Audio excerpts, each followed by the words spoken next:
Hi, it's Shane from LePage Plant Healthcare. Today I'm going to show you how to cut a Cotoneaster hedge properly using hand shears. Now, why do I choose hand shears? For the same reason when you go and get your hair cut, you don't ask them to use a steak knife, they use scissors. Because scissors or shears cut or slice nice and cleanly. They don't leave jagged edges. Whereas if you use a power hedge trimmer, the wounds don't seal as well. And it opens up the shrub to potential infection by bacterial or viral infections or fungal diseases. On a small hedge or a short run hedge like this, these make sense. If you have a very large hedge, obviously you're going to want to use power equipment and then maybe touch up the rough areas with something like this. But in a small hedge, in a small yard, this leaves a very good, very clean look.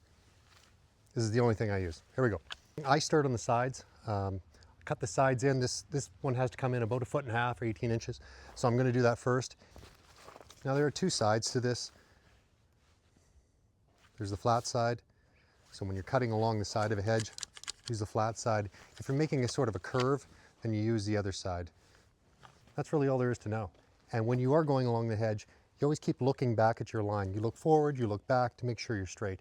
It's really as simple as that. It takes a bit of patience, bit of time to get it right. But once you've done a few of these, no problem. There's no need for a string line or anything like that. So I'm going to start 2 inches out from last year's cuts.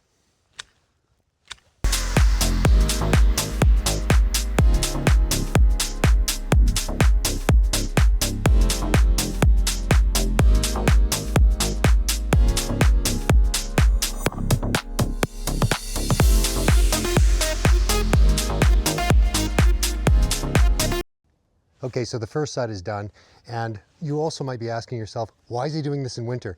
Well, it's late winter, it'll be spring in 2 weeks, and this is actually an ideal time to be pruning most plants, including these Cotoneaster shrubs. So now that the side is finished, I'm going to go ahead, get onto the deck, and start working on the top. And once again, when I'm cutting the top, I'm using the flat bottom of the shears. Why? Because I want a nice flat surface up there.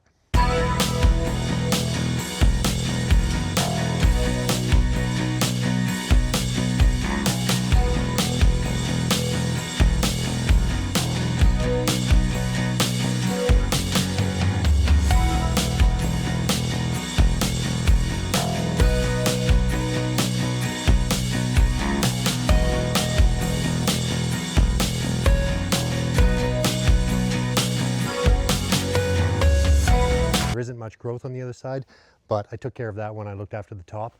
So top is almost done. The last thing I like to do is put a little bevel on the edges. So I use this side of the shears, and then gives me an opportunity to make a little curve. So a little bevel along both sides of the top gives it a nice little curvy edge, and I can blend the side into the top a bit.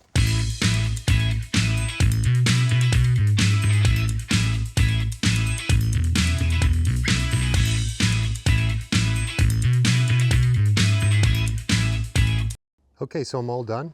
As you can see, nice pruned hedge. The cuts are very clean and there are no jagged bits. Cotoneaster puts on most of its growth in June, early July in Alberta. So I'm gonna wait until after that growth flush, then I'll come back here and I'll make a few tweaks in the summertime. I won't do anything hard cut like I did right now, just something to even things out a little bit. And then I won't do anything until next year at this time. That's all it needs. One of the key mistakes people make with Cotoneaster is pruning them too often.